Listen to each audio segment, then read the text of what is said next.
Yun yung mga lods,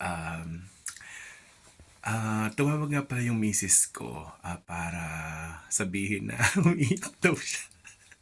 Umiiyak daw siya kasi alam niyo mga lods dahil dun sa pinanood na rewind. Actually hindi ako naiiyak, hindi ba ako naiiyak pero umiiyak ako.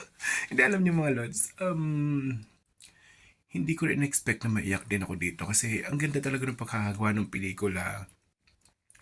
Tsaka alam mo yung may lesson dito, so talagang give time talaga para sa family 'no.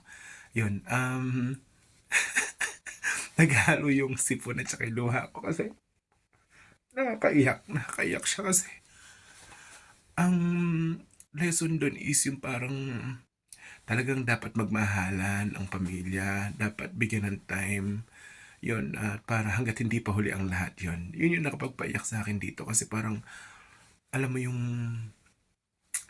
um, ano ba, iba-vlog ko 'to kasi gusto kong ma-share, sa mga tao na alam mo yung pagpahalagahan talaga natin yung pamilya natin, yung kapwa natin hangga't buhay tayo, hangga't malakas.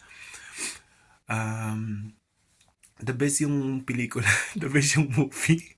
Hindi ako binayaran dito pero maganda yung ano kasi maganda yung ano, hindi ako makapagsalita masyado kasi yung misis ko kasi talagang ano, nagkausap kami.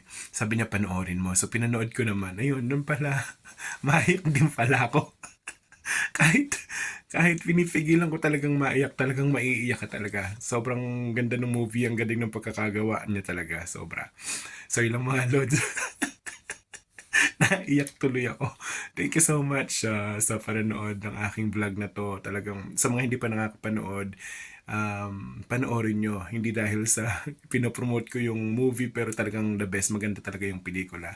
Ayun, so mas maganda kung mapapanood niyo na. Yun lang mga lods, salamat. Thank you. Dahil diyan kay lods. Thank you, bye-bye.